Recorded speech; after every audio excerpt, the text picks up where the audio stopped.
This is Beyond Average, episode 6. The one thing we have in this world is we can't control the events, but we can choose what to focus on, we can choose what things mean, and we can choose what to do.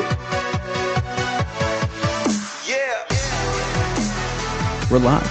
Hey, welcome to Beyond Average, the podcast introducing you to a new way of thinking about health, wealth, economics, entrepreneurship, finance, career-related stuff, a little bit of everything. We do it all. We do it all, baby. Jack of all trades. And whoever said it was a bad thing, being a jack of all trades. You should know a little bit about a lot. Exactly. And then you hire a bunch of masters, and then you're a master of masters. Yeah. Right? You don't need to know everything. You need to know where to find the guy who knows everything. All right. Exactly. But welcome to the show, episode 6. We are rolling right along. Sheesh. And almost 2 months into this thing. Show is growing every week. Check out beyondaveragepodcast.com. Subscribe to the show. Everybody keeps listening to the show. You need to subscribe. Check out YouTube. You can subscribe on there, or iTunes, or Stitcher. So just do it. And Facebook. We're on there. Facebook.com/beyondaveragepodcast. The only thing we don't got is Instagram. We don't Instagram. You don't need pictures of our ugly face. A video is enough, I think. That's enough. That's enough torture for 1 week. But different format this week, huh?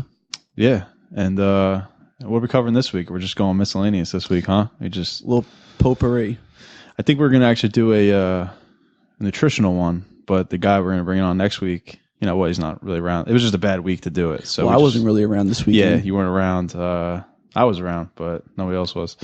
So yeah, no one's really prepared for it. So we figured, you know what, we're going to do miscellaneous. We're going to kind of skip over some of the stuff we covered in last week, some updates. I have some updates with silver, pretty cool stuff. Yeah, if you guys didn't watch last week's episode about precious metals, check that one out. BeyondAveragePodcast.com/005 would be that show. I think that was literally just since we recorded the episode, there's been like all kinds of breaking news in the precious metals markets. So. Silver Eagles, which is the Canadians got the Canadian maple, which is like a $5 face value, but obviously it's an ounce of silver that's worth, $15. Ours is the Silver Eagle. That's the silver coin, the 1 ounce silver coin that our mint makes every year. Yeah, and the face value of it's $1. So if you went into a store and bought something, it'd be worth $1. But it's an ounce of silver, so it's worth 1 ounce of silver, which is right now around $15. Yep. Plus a little bit over the spot price. So you probably pay $17-18 for a Silver Eagle. And they stopped minting them for the year. And normally that happens around October, November-ish. And I was speaking to actually from Elegant Coins, and how the woman there, and she's always the one that's working the front desk. Yeah. She was just telling me a little about the history of it. She said that hasn't happened for 10 plus years. And she's remembered that it stopped in July. So, I mean, everything's changing, man. You can still get them, but whatever is in circulation is in circulation. That's the point. They're not making no more for this year. You can still get maples. You can get generic coins and everything. But the fact that they stopped making Silver Eagles this early, and that hasn't happened in 10 plus years, I don't know. It's a little. You can speculate if you want, but it looks pretty good if you're holding silver. You don't look a gift horse in the mouth. Exactly. Just back the trucks up and keep buying. That's it. But anyway, so the reason we couldn't do the podcast on Saturday.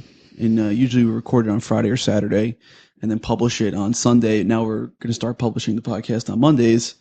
I was up in Buffalo. Yeah, that's right. How'd that go? Went to Buffalo for the Rolling Stones concert, which was just absolutely incredible. I mean, here's a band been making music since 1964, 1965, something like that. These guys are old, man. 50 freaking years. Mick Jagger, I think, is 72 and put on a show that... Justin Bieber couldn't even do. Guys up there dancing, running around the stage. They played, I think, like 20 songs. I don't even know how long it was. It was a really long show. It was incredible. The place was sold out. We drove up there Saturday morning. We actually got to hang out with the Shadoobies, which is one of the Rolling Stones fan clubs. I guess a lot of the guys, they go around city to city. Oh, they follow them to show? Yeah, so I met guys who... We met guys from England, France, South Africa. There was a guy there from Australia. Oh shit! And it's not like they see the Stones multiple times through the years. A lot of these guys had seen the Stones 5 times on this tour, which was just crazy because it's all over the country. And this tour wasn't long; it was only maybe 15 dates. And the closest they were coming to the New York metro area was Pittsburgh and Buffalo. Did you ask them any of them like what they do for a living? No, we didn't really get into it because I just kind of said hi to some of the guys and that was it. But Okay. the one guy I was talking to from South Africa, was kind of telling me about places he had gone in the States and places he wanted to go. And it pissed me off because I'm like, this freaking guy has been to see more of my own country than I have. Yeah, they should fire you up, man. Make you want to get out there and do it. And I was like, we were talking about travel, and he's like, that's it. He's like, we travel whenever we can, wherever we can. Like that's their life is based around having enough leisure time to go travel and see the world. Yeah. So it just kind of puts some things in perspective. That's a good question. I was asking one too. It was like, obviously, it's time permitting, or if it's the right time to ask it. But if I go somewhere like a big house, or they, not it's all about material things, but if they're living the life that seems pretty good and they're happy and they're smiling all the time, it's like, what do you do, dude? It's always a good question to ask people because they're willing to tell you about it too. They'll share. You should always ask anybody whatever you can anyway, even if it's somebody who's not doing something right and you're talking to them. Oh, without a doubt. Figure out what they're doing that you don't want to be doing. You can learn something from just about anybody about anything. We were just talking about that before the air, before we went on air, about even reading shitty books. You read a book, it's like you're halfway through it and it sucks. I mean, if it's a nonfiction book, there's some lesson to be learned there, whether that's this author's full of shit and you should probably learn more about the subject, or you learn kind of to take the opposite stance, Right. Learn something from everywhere. Exactly. I'm trying to think of an example I've actually had this week. I bumped into somebody. No, it was in the store. I was actually a cashier. Well, let's just use the Silver Lady, for example. Like, I'm sure she has knowledge about everything, but it's like, if you want to know about silver, you go there. I don't know. It's just, we always say that, right? You want to learn about cars, ask a mechanic. Exactly. You want to learn about being rich, ask somebody who's wealthy. And the mechanic might not know a lot about wealth, but you got a car question, here's your guy. And that's a problem for a lot of people. A lot of people take financial advice from people who are more broke than they are. Right. There's nothing wrong with people being broke. With someone who's broke, they're probably a nice person, but it's probably not somebody you should be getting financial advice from. That's Wall Street, right? Where the guys drive there in a Rolls Royce to take advice from someone that rides a subway. Go figure. Yeah. So think about that. But yeah, the show, speaking of beyond average, just the Stones in general, it was just incredible. But just a beyond average band to be around for 50 years, man. They must be beyond average because they're all still alive, after 50 years of rock and roll. But I mean, so we got up there. We left 7 a.m. We got up there, 2 or 3 o'clock in the afternoon, something like that. We checked in a hotel, and then we partied with this Shadoobie group. And we were talking about that too. We don't go out and party very often. This might be like my second time this year, like really partying. All right. Which is good because then you don't feel bad about doing it because the other weekends we're probably in the gym doing whatever else. So right. It's not like we're out every weekend getting loaded. But we partied with these guys up until the show started. As the sun, kind of started setting, we head in the stadium, watched the show. Incredible, man. I can't even describe it. If you ever have a chance to go see them, and they're still going to be, if they're going to still be touring after this tour's over, which I'm hoping there's at least one more, you have to go. You're going to go again? You have to go. I mean, listen, the Beatles are great and everything. It's not really, I respect the Beatles, not my favorite band. I think the Rolling Stones are the greatest rock and roll band of all time. So, you going to the next one? If they have one more tour close by, well, I will. Well, if it's the next tour is the last tour, I'll go wherever we have to go see them. But I'm assuming they're going to play one in the New York metro area on the next tour, considering they didn't come for this tour. So, right. But that was it, and then we turned right around Sunday morning. This is the year of the concerts for you, huh? I think we're going to. I know I'm going with one of you to a Van Halen concert in 2 weeks. You know what happened for me was I'm always listening to all this music on like Pandora, and I've been using Slacker lately. You have all your favorite bands or whatever, but I started getting the vinyls just because I wanted to try something different. It's kind of the whole experience of sitting down like to actually listen to music as opposed to just listening to music while you're doing something else. Right. So the whole idea of like taking a record out, putting it on a turntable, and listening to the album start to finish, it's kind of just like a different experience than just turning the car on and hitting shuffle. You know what I mean? Or Pandora, where it's just shuffling artist after song after John, Plus, and the vinyl sounds really cool. Some people would actually say it sounds better than digital music. I mean, I'm not into it enough to really know or care enough about that. I kind of listen to it for different reasons. But anyway, so I started the vinyl collection. My first albums I bought was I'm like into all the rock and like some of the older metal stuff. So I bought the first Black Sabbath album, Led Zeppelin 2, Elton John, Goodbye Yellow Brick Road, and one of the Stones albums, Black and Blue, which wasn't that great of an album, but it was like $4 at the record store, so I bought it. And you know, I don't know how you feel, but in my opinion, there's like two kinds of music. There's good music, and then there's crap. Right. You know, I would literally listen from Black Sabbath to Elton John, you know, right in a row, because they're both phenomenal artists. Yeah, it's just timeless music. You know? I don't listen to a lot of rap music, but there's rap artists who I think are really talented. Right. There's pop singers who I think are really talented, and then there's a lot of musicians who just freaking suck.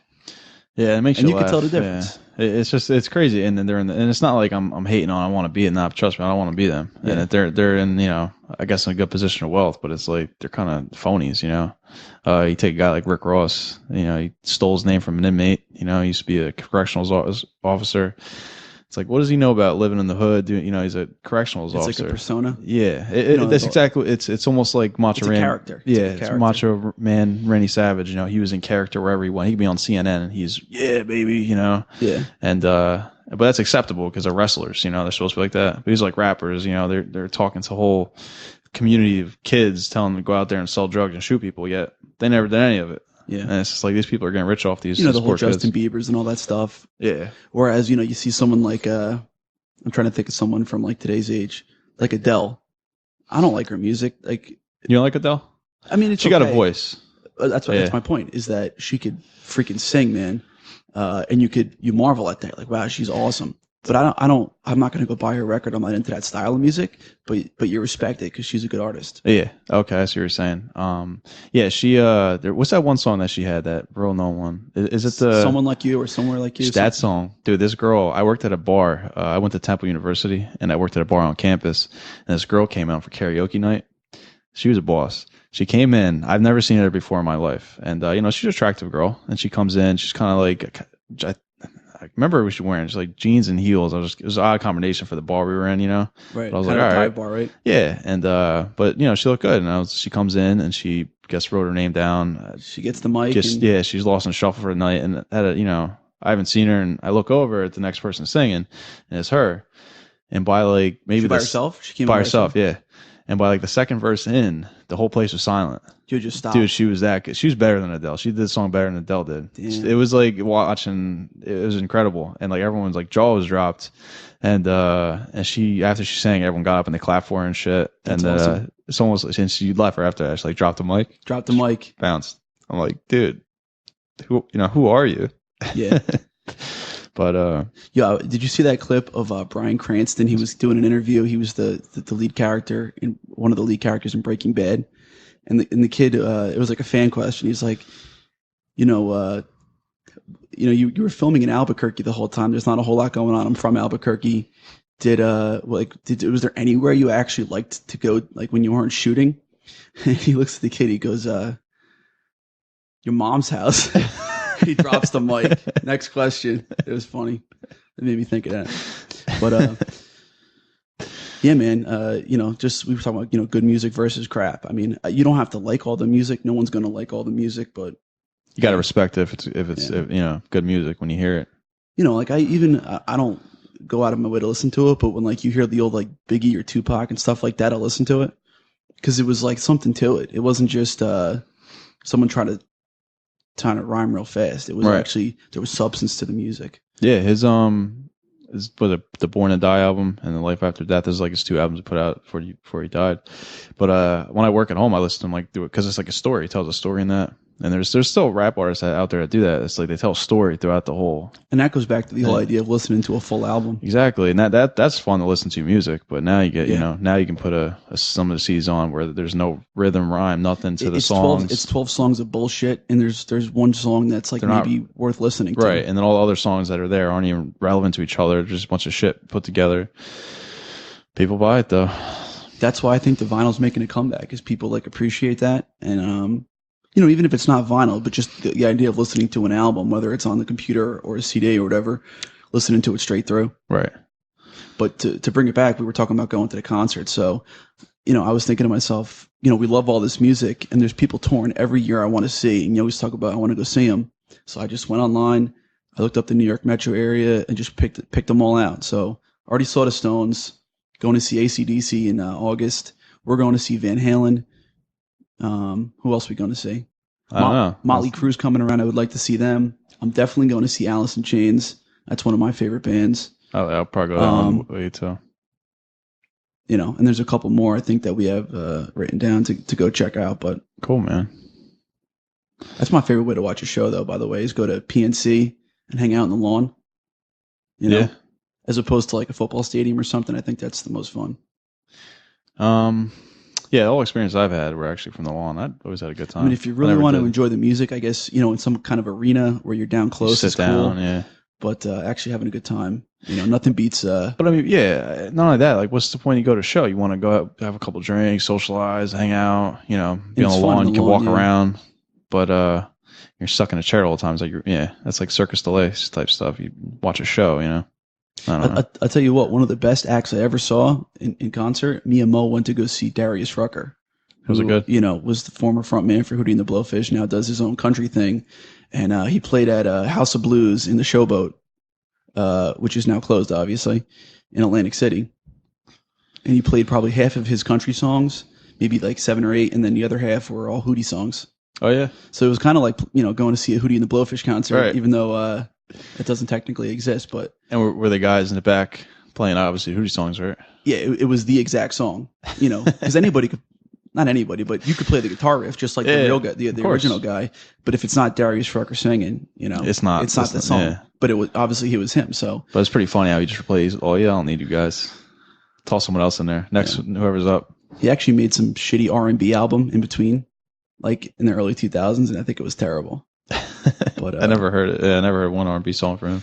But probably a reason for that. So I've seen everybody from him to. We went to Ozfest one year when we were in high school, and we saw some crazy fights and stuff, and it's just like two totally different ends of the spectrum, but you can find good music all over the place. Yeah, concerts are cool. So anyway, go see the Rolling Stones if you never have, because you probably won't have another chance to after the next tour, if there is a next tour. Yeah, and you guys, I'm kind of hoping that they do another tour. I'd like to see them, but I think you have the curse as the Carlin. I think you got his last one. I don't have like a bucket list per se, like people make a bucket list, but I had like a sort of a bucket list specifically for going to see certain entertainers. One was Ozzy, which I saw at Ozfest. And wasn't that his like last one, or wasn't it the last something? It was the last year he played at Ozfest. Okay, that was it. I think he played some dates with Black Sabbath after they just made an album a couple years ago, and he's probably played since then, but I got to see him, so I was happy with that. I had AC/DC on there, which I saw in 2009 with my parents, which was really cool, and we're going to see them again in August. And then George Carlin, who it was like last show, right? My favorite comedian. It wasn't his last show, but me and Seaver actually got to go see him at the Tropicana, and we paid like some crazy price for the tickets. And what happened was Tropicana was giving out comp tickets, like to their high rollers or whatever, and they gave out too many tickets. So I didn't know any better. Like, I thought they just overbooked the show. I didn't realize that they were giving seats to people who were getting comp tickets. Meanwhile, I paid for a ticket. So me and Seaver ended up standing in the back, like, didn't get our seats. We standing in the back. Other people were, like, complaining and shit because we all got screwed. But me and Seaver were just like, you know what? We can bitch and moan. The show already started. Let's just stand here and listen to it because the guy's, like, 80 years old and he's still killing it. Yeah. You don't want to miss it. So then we bitched and moaned, I think, afterwards or whatever. But, we just stood in the back and listened and got to cross that one off the list. So did you go down to your seat and someone was already sitting in it? No, we were standing in line outside and they were like, oh, we overbooked people with comp tickets. First, they didn't say that it was because they gave out too many comp tickets. So we're standing in line. The show's about to start. And then I think finally we or somebody else who had real tickets said, yo, what the hell's going on here? We paid for these. And like, oh, you guys paid for tickets? If you paid for tickets, come up to the front. And they let us in. But there was no seats. We had to stand in the back. But we were in the building and we saw the whole show. And fortunately, he died, George Carlin. I liked him a good lot. Long life. Yeah, he's funny. Probably the greatest comedian of all time. I mean, Richard Pryor is funny, but for my money, it's George Carlin. He kind of educates people too without them even knowing it. He said some really interesting If you shit. watch him from the 60s and 70s, George Carlin was very funny. But then as he got into the 80s and 90s, and especially the 2000s, he got he more would cynical. say stuff, cynical, but it would make you think. Yeah. It would make you think. I think someone talked about him, about what he did throughout his career, because I think C.K. Lewis was talking about this, and or Louis C.K. How's it go? But, Louis C.K. C.K. Lewis. Fucker. But anyway, so he was talking about George Carlin, about like how he respects him as a comedian, and because of how he did things, no comedian ever did what he did. And I guess you don't know how difficult it is to come up with material unless you're a comedian. Like people go through stages, like they talk about like they start. I don't know if they start here, but like they talk about family and funny stuff that happened in their lives, and then their own stories. And then they talk about like current events, and then this, and then what George Carlin, which I guess in the community of comedians what talked about was he was like an onion. Like every year he'd come out with new shit, and there's always different layers of like, and he never ran out of material. That's so true, because he actually told us during the show before it started what he does, and he basically said that the big thing back in the day, I don't know if it still is, was to film an HBO special. That kind of means like you've made it, right? So let's say he filmed his first HBO special, like whatever. Let's just say it was last year. He would go on tour and go do different dates. And every month or so, he would change one bit. He would try new stuff and change one bit. The next month, he would change another bit. And then after 12 or 18 months, he would have a totally new show. Right. And then he'd film another special. And then just keep doing it all over again. That's genius. So he pretty much told us before the show, he's like, guys, some of this is like well rehearsed. Maybe you heard some of these jokes. He goes, some of it's new stuff. So, 80 years old, it's got new stuff. Yeah. What the fuck? Talk about beyond average, right? Yeah, and how long did he, back in the 60s, and you saw him in what, 2007-ish? Yeah, around there. Yeah, and he was still performing. Jesus, I think he released specials after 2007. I think his last one might have been like 09. Okay. Or I think he died in 09. He might have released a special only like a year before he died. So 40 years of just new material constantly. Yeah. 50 years almost. What he is a genius. You know? He's like an Albert Einstein. It's just he wasn't doing physics or whatever. He was doing comedy. He had a brilliant mind, and he knew a way to control crowds. And, the same way that any famous musician is a genius. It's just it's expressed in a different way. Exactly. There's geniuses all over. They just I think a lot of that's a crazy thing about individuality is I think everyone's a genius in their own right. You just gotta stop believing the bullshit. Unfortunately, I think a lot of people never figure out what they're really right, because as a kid, because they kind of just do the whole little worker bee thing, and they go get a job and never actually really try to figure out what it is that they're passionate about. Right. Or they're told to sit down and be quiet too much as a kid, and eventually they stop asking questions. And then luckily my mother let me just talk, so go figure, I'm on a podcast just talking shit. But yeah, so I don't know. I think as a favorite kid out there, it's important. Just let him be himself. And if he wants to go up to talk to people and shop right, let him. Don't ever tell him that's bad. Let him just do it, because he's going to thank you when he gets older and he's selling vacuum cleaners. He'll be the best salesman in the damn company. Because as worst thing you could do is tell someone no. Yeah. You offer alternatives, or you tell them how you could do it differently, but don't tell people no. Right. Try to be a yes man. You know what I mean? Remember that was a movie with Jim Carrey, right? Yeah, I think so. He had to say yes to everything, and his life changed. But I didn't see that one. Sounds pretty good, I don't though. think it was very good. No, really? I figured he's like a loan officer. He starts making loans to everybody. The guy wants like a $40 loan to buy a bicycle. He writes the guy a loan. Yeah, it was something like that. That sounds like. I think Zoe Deschanel's in it. It wasn't that old. So names. I'm not a name guy. It might be the wrong actress, but I'm guessing. But So what else going on this week? We talked about your adventure. Silver's opportunity still there, dangling in front of your face. Go buy some. Snatch it while it's still there. You're gonna be sorry. What else is going on in world news? Everything in Greece is all messed up. You see, Greece, they closed the banks on the Monday because they thought there was going to be a run on the banks. Yep. Dude, it's crazy times, man. They think, and it's funny because Greece is like, they're just a funny country. They kind of took they gave them a deal, the euro, the euro, the Eurozone. They gave them a deal saying you can get paid, but it's going to be less. Basically, you're going to have to default on some stuff, and you're going to have to cut down. They said no, right? They said no. As if they had any leverage. Yeah, as if they, like, what do you? That's like, I don't know. That's like me owing you like $500,000, and you give me like great terms on how I can pay it back, and I'm gonna have to cut some. I'm like, no, I don't think so. That doesn't work for me. Yeah, or it's like the balls. You have a hot date and your car breaks down. You're like, Pom, can I borrow your car? I'm like, yeah, sure, man. It's a Kia, and you're like, oh no, no. Kia. I need a Ferrari. What position are you to be? But anyway, so that's what's going on with that. And then Puerto Rico's in trouble. Obviously, they're insolvent. They're not doing very well. But the crazy thing is, I think we bought a lot of their bonds, and we did a lot of trading with them. So we have like some pensions that are tied up in Puerto Rican money. So that's gonna be interesting to see how that plays out. Didn't we push the minimum wage down there? We did.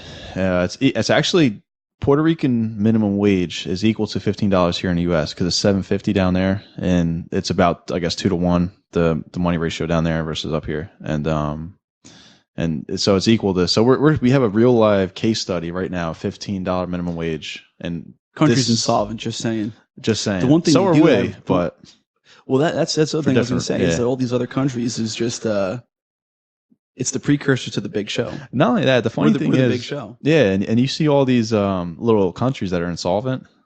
Like they're just as insolvent. Probably they're better off than the U.S. except that we can just print more money. They can't print more money, so they're stuck. Yeah, exactly. So it's just very interesting what's going on with that. So yeah, keep an eye on any country going down. Keep an eye on because the world's tied together now. We're all lumped in. So that's interesting. The one thing Puerto Rico does have right, I think their capital gains tax or their corporate income tax. One of them is like 5% or their income tax every year is at 4%. No, not income, isn't it? Yes, I think it's a federal income tax. Corporate income tax. I think it's individual income tax. Whatever it is, the taxes are much lower. Yeah, much lower. Shit, fucking single-digit percent. Like, that's compared to the ridiculous stuff we have going on here. So they got that right, but still with minimum wage and all these other things going on, and up in printing money, they're insolvent too. Yep, and crazy times. Crazy thing about the United States is they tell you if you look on like the federal websites, it'll say like I think 25,000 like to 79,000 is like 15% or 20% or whatever, but that they're not paying 15% taxes. You're paying a hell of a lot more than that. That's bullshit. If you added up all the taxes you're actually paying, if you just think about it, let's say I think well over 50%, well over. Let's say some kid at a college is making $40,000. Whatever tax bracket you're in, that's just the tip of the iceberg. Oh yeah. Sales tax, gas tax, alcohol tax. If you're self-employed, you're paying payroll tax and everything else. Social Security tax, Medicare tax. You tax if you own a home, you're paying property taxes. It's ridiculous. Yeah, you're paying taxes wherever you go. It's so easily 50% of your gross income that it makes you sick. It should make you sick, but the problem is people don't. They just think it's they think that the government's gonna be there to take care of them in the end. And if you don't make a lot of money, if you make a lot of money, you know how much taxes suck because you have to look at it in your pay stub. But the other people who get it, I think, are people like me and you who are 1099, like independent contractors, right? Because we got to pay our own taxes, right? And I gotta we got to literally write Uncle Sam a check, and it's painful, writing that thing out. It is. Well, actually, it's online now. You got to click submit, and you're like, what the fuck? And the thing is fucked up is like I'm sure everyone listening to this, I'm sure someone you paid a ticket before, like a parking ticket of $50, or maybe like inspection ticket $130 or whatever. And like just sending that $130 in is you're like, fuck, like I could have just blew that in one night just to have fun. You could have bought a pair of sneakers. You could have done anything with it. It's only $130, but you think about all these things you could have done with that. You could have invested it. You could have done whatever you wanted. You could have bought 6 ounces of silver. Yep. Imagine having to cut checks to the government for thousands of dollars, quarterly. At the end of the year, you owe $3,000, $4,000, $5,000. Then you see where the tax. You see how much you're getting taxed, and you're like, "Holy shit, something's screwy right now. This ain't right." Tell me, you find me a person who's paying taxes, and tell me that they don't think that money would be better spent in their pocket than the government's. But yeah, we just take it. I'm speechless. That's why you need to be an investor. Yes, you invest in real estate, you can very easily and legally pay zero in taxes. Yeah. Beautiful things called depreciation. Exactly. And then you find, like, we were talking about earlier in the show, building a team. So many tax advantages to owning real estate. It's unbelievable. You find yourself a lawyer that's a real estate lawyer and a real estate accountant, and you work with them. It's so. And then you're actually showing paper losses, even though, meanwhile, your pockets get in line with cash, and you're showing paper losses that you can offset other income. Right. You get credits for that, loss. We're going to have Gary Fair on the show talk about taxes. He's going to tell you some crazy stuff. Yeah, because he does a lot of corporate stuff, right? I don't even. Well, he's an auditor at KPMG, Okay. but he knows the tax side of the business as well. And there's just so much that you could do legally to pay your fair share of taxes, because most people probably pay too many taxes. Yeah. Oh yeah. More than they're obligated to. But especially if you're an investor, and I don't even fully understand it. And that's what we were talking about before. What's that? I'm no tax expert. I'm not a master in taxation, but I know someone who knows all about taxation. That's all you gotta know. Got to have them on your team. Yep. So just like, if you want to ask about apartments, that's what I do. You probably, I probably can answer a question for you. You don't need to know it all yourself. You need to know where to get the information. No, not at all. That's the beautiful thing about specialties and colleges and trade schools is there's people out there learning it for you. Business is a team sport. I always like that quote. Because it is. You got to surround yourself with, you want to be a real estate investor, you're going to need a broker, you're going to need an accountant, you're going to need an attorney, you're going to need probably a mortgage banker. And I look at it like this, and people like get caught up in like, oh, I got to pay this guy. I could do it better myself. That's the best money you ever spent, man. And not only this, it's better to make 50% of 100 than 0% of 100. 100% of nothing. Yeah, 100% of nothing. Yeah, fuck that one up. But yeah, you get the idea. It's don't get caught up in all that. There's plenty of money to go around, and the crazy thing about success is it's in abundance. It's everywhere. There's more success in this world than success knows what to do with it. And the beautiful thing about capitalism people don't get all the time is that me having success has nothing to do with I was about to say, having success. It's not mutually exclusive. No, it's not just if I become successful this year, now you can't. You don't become successful at my expense. No, not at As all. a matter of fact, the way it actually works. Unless I'm buying a building you're going for. And then it's kind of your expense. But not really, because you go buy another one. So, I mean, it's... But really, it's... But I wouldn't do it. Traditionally, in capitalism, you become successful by helping other people. You want to build a business, it's because you're offering products that are better quality at cheaper prices. You're filling needs. Competition. You're just filling needs at a profit. That's capitalism. You literally can't get rich without doing that. No. And then, we'll get into a different episode, but people talk, oh, well, Rockefeller, you tell me he was filling needs? Yes, he was. And he was, exploiting his workers. No, he wasn't. We'll get into all that. And I actually watched, did you see that series on Netflix? Yeah. The Men Who Built America? Yep. You got to check it out. That's amazing. My favorite dude, Carnegie. Carnegie's my boy. Who's actually Carnegie, right? Yeah, Carnegie. Who's Scottish. He's a boss. Yeah. That dude. He was a little dude too. I think he was like 5'2", big round bowling ball looking dude. Just a monster. But him, Rockefeller, Vanderbilt, JP Morgan, it's called The Men Who Built America. It's like an 8-part or a 6-part series on Netflix. And you can watch some other documentaries that'll kind of exploit their life a little bit and talk about how evil they were. And I mean, it depends who's making the documentary. Exactly. And not only that, like, everybody's got skeletons in the closet. John D. Rockefeller was at one point the richest man in the world. Like, of course, he got there's some fishy things that he might have been up to, but when it's all said and done, he pushed this country into a different realm. He brought countless jobs to the population. I mean, he did a lot of wonderful things, whether, you want to get into conspiracy. Him with oil, Carnegie with steel. I mean, exactly. all of them each in their respective they industries. built this country. Yeah. And one thing is like that the only criticism I have towards Rockefeller, I know he's involved in the Board of Education when that was being started back in the 1910s. The way I look at that stuff is, right, because he wanted to make the education system so it would teach young students. It produced a lot of workers. Nice, obedient workers instead of being entrepreneurs and creating for themselves. What do you think about that? I think that he was doing what was in his own best interest. And that's what capitalism is people acting in their own best interest. Right. Now, the fact that the government was for sale, in the sense that he could buy off politicians to get that legislation passed, that's the problem. It's not the fact that he wants that. I mean, it's like saying that the teenager got drunk because there was alcohol out, and the parents put out the alcohol and leave the house. You know what I mean? Don't drink that. but don't put it out either. Yeah. You know what I mean? No, I'm saying as they're leaving, don't drink that. Right. Oh yeah. Right. You know, if you don't make government for sale, the rich can't buy off government. And the same thing goes today, man. You know, people say, oh, well, you know, all these corporate subsidies and that stuff. Well, why, you know, you talk about the Wall Street bailouts. That's not Wall Street's fault. If you were Wall Street, you'd ask for a bailout too. Yeah. They shouldn't get a bailout. No. We shouldn't have given them a bailout. But of course they should ask for it. That's up to the government to be, hey, that's not my department, and then move on. That's it. But it is the government's department now. So that's what you get.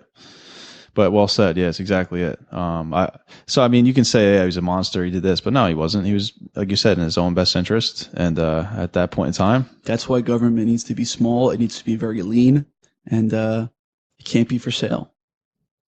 You know, corporate interests cannot be, you know, served by buying off politicians. No, and then they hired a lobbyist. They go in there. It's really like now it's not capitalism. It's corporatism, where you have corporates that write the bills that they want passed, give it to the lobbyist to go get this passed, little bitch, and then they go pass it. And if government was small enough that there was nothing to influence, there would be no lobbyists because the lobbyists would have nobody to influence. Exactly, and then they can go get real jobs. But the fact that that's just a drain on the economy because it's unnecessary. But the fact that, you know, this happens is only because the government has their hand in everything. Exactly.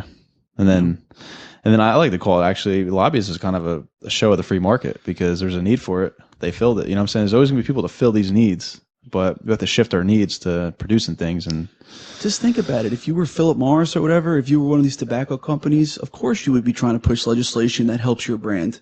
Yeah, absolutely. But that shouldn't be available to them. It shouldn't be available. Let the free market handle it. Yeah. You know? But unfortunately, it all leads back to government at the end of the day. Yeah. And then they're overly involved in everything. Actually, perfect examples now is I'm 1099. So I had to recently start an LLC to become licensed, insured, and I have to have workers' comp insurance and liability insurance and everything because I technically have my own company. But it's like, why am I even forced to do this? My employer shouldn't have to do this. I shouldn't have to do this. You know what I'm saying? Like, it's really none of their business. In a perfect world, you'd have the employer. I work for him. He pays me the money. That's it. There's no tax at the end of years. You know what I'm saying? But if you want the now I got to jump through all these hoops. If you want the advantages that come with an LLC, that's your prerogative. Yeah. If you value your money that you would have otherwise paid to start your LLC, if you value that more than the LLC, you should be able to keep your money. Exactly. If you value the LLC more than the $100 or whatever it cost you, you should get, that should be your choice too. My view on that, I think that a lot of employers try to get around the payroll taxes and it's actually having 1099s work for you was much more efficient because W-2 has become, so expensive. Dude, wait, so over the years, payroll taxes. Anybody out there like us who does that, it makes you freaking sick. Yeah, and your got to pay them your Medicare and Social Security tax. And basically, and then that's why employers had independent contractors work for them, quote unquote, because you avoid paying benefits and all that stuff. The benefits, tax advantages. Well, the government is now getting their nose in that, saying, well, you're hiring people that are really employees as independent contractors to get around it. Let's stop right there for a second because people are going to say, you're exploiting these workers because you're not hiring them as employees when they're really employees. You don't want to pay their benefits. Yes, you're exactly right. They don't want to pay you benefits. That's why they're hiring you as an independent contractor. Exactly. But guess what? The company next door can say, you know what, we'll hire you as employees because this is a free market and we could easily steal you away from the shitty company. That's the beautiful thing. Yeah, that's the beautiful thing about a free market. So you have company A, company B. Company A pays you $50,000 a year but gives you nothing. Full benefits. Full benefits. And I was going to say the company on the street gives you $65,000 a year, no benefits. And that's your choice. Yeah. Option 3, start your own company. Exactly. Yeah. Pay yourself whatever you want. Yep. But that's the thing about a free market is that you're going to want to. It's up to you. Do you value benefit? Do you have family? It's situational. Like, do you have a family they provide for? Maybe you're exploiting the law like it is now, and you're 24 and you're still covered under your parents' plan because Obama thinks that. Well, let's not get into that one, but you're still covered under Obamacare. You might not agree with the law, but you're going to use it. Right. I don't want to pay for benefits.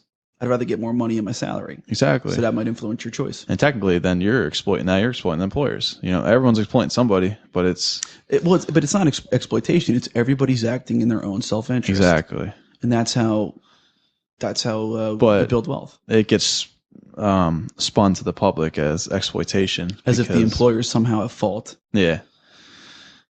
without the employer, you'd be jobless. So, I mean, I don't know what you're complaining about. Right.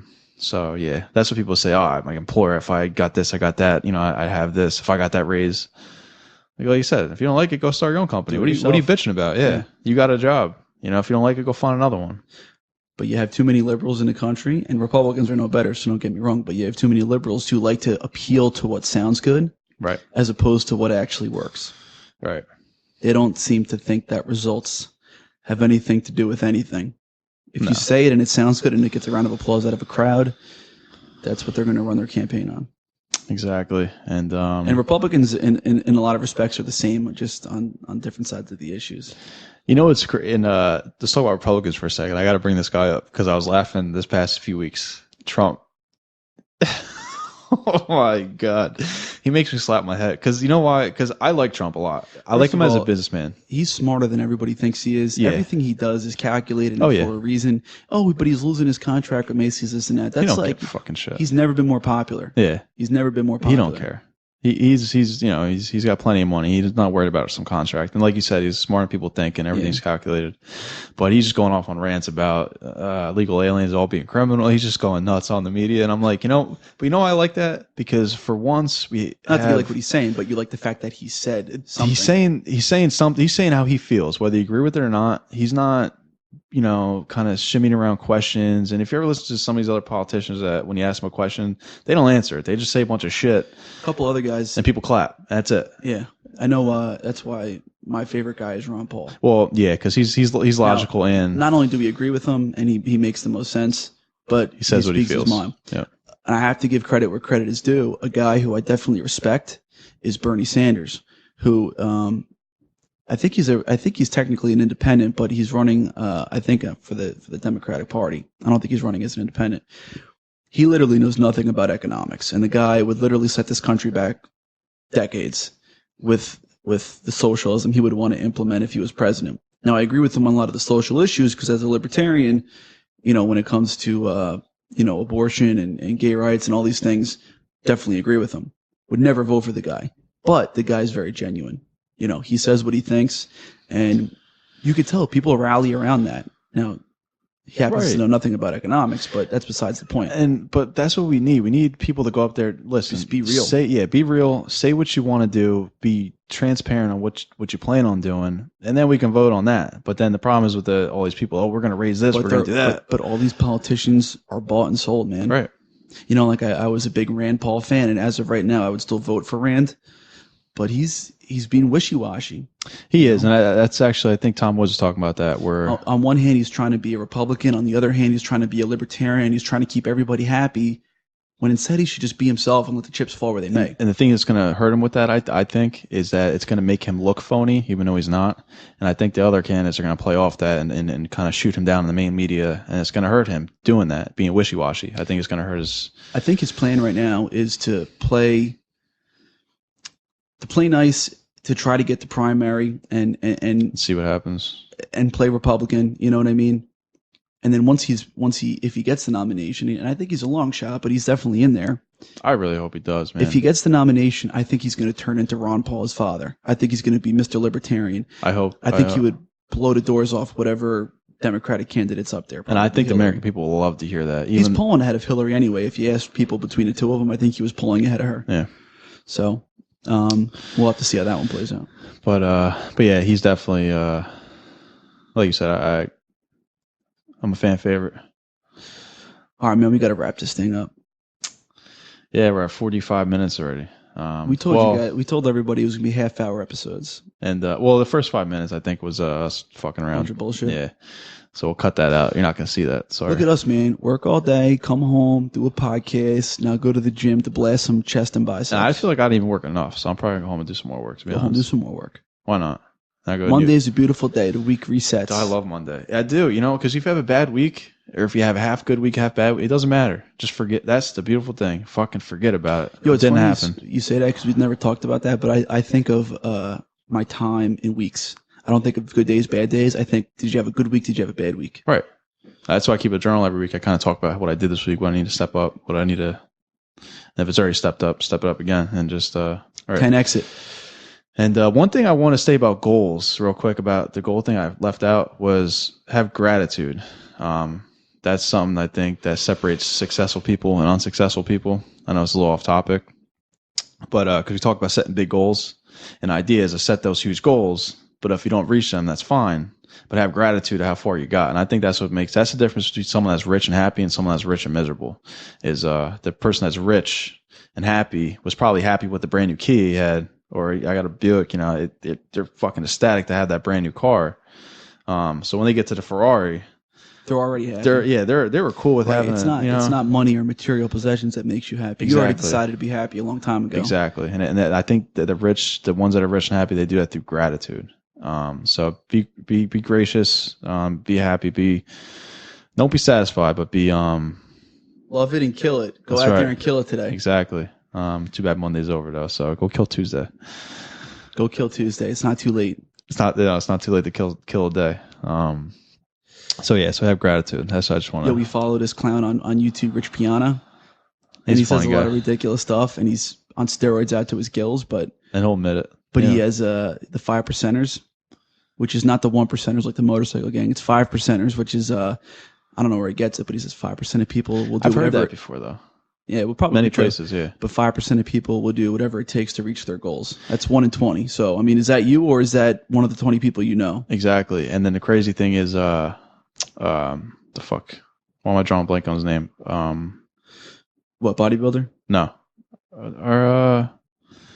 our boy Tony Robbins, Jim Rohn. Jim Rohn said, "Yep." And but no, he said, but he said that he's like, if you take any out of 100 people, and I wish I could find this video post for you guys. I'm probably not gonna be able to though. But he said, out of 100 guys, you take 50 of them, they're gonna be here. You take the next 25, they're gonna be here. And he boils it all the way down to the 5. He's like, out of those 100 guys, only 5 of them will be, what they said they'd be. And he goes a little more into detail. Guys who don't make excuses. Exactly. Don't take no bullshit. And those are the ones. Just don't stop. That's I heard that. Time and time again. This is that 5. There's 5% out of 100 guys. You take the ones from high school, where wherever you know people. Dude, you might not like him, but Donald Trump's he's a 5%. He's a 1%er in terms of money, but in terms of doing whatever it takes, he's a 5%er. Without a doubt. He don't give a shit what you think about him. Nope. Went out there and faked it till he made it. That's what he did. But I have a lot of respect for him. Politician. Oh, I shake my head at something. He makes me laugh really because the shit he says is so outlandish. But I'm like, you know what? You gotta love it though, because he's saying hair, man. I can't really say no. Yeah, but he says this is real. Technically, I think it's real. I think is real. I saw. That's why I think it's crazy. I think it's real. I think it's real hair. It is. I think. Well, not I think, but I know. I saw a blooper from before a show. They had one of the anchors tugging on it, like messing with him. Like he let him. He's like, come here, it's real. He let him feel it. That's funny. Yeah, and they yanked on it and it didn't move. So unbelievable guy. Yo, on that note, we gotta go. We gotta end it. We're gonna go hit some. What are we hitting? Chest and biceps. I can't wait. Chest day. All right, so we'll be back next week. Probably a nutrition episode. Hopefully, we were supposed to have our first guest this week. We pushed it off to next week. You want to keep it as a surprise guest? Real treat for you guys. Yeah. I'd be surprise guest. Yeah. Even though I don't think, only a few people probably know him. You're gonna know him, but maybe everybody. Yeah, they're gonna know him. He's on this show. Sounds good. So, all right, we'll see you guys next week. So for this show, go to beyondaveragepodcast.com/006. Follow us on iTunes, Stitcher, YouTube, Facebook.com/beyondaveragepodcast, and Twitter is tweetbap. Corey, what's your handle? At CJ Anderson 71. And I am at apalm8. So that about wraps it up. We'll see you guys next week for another episode. All right. Take care now.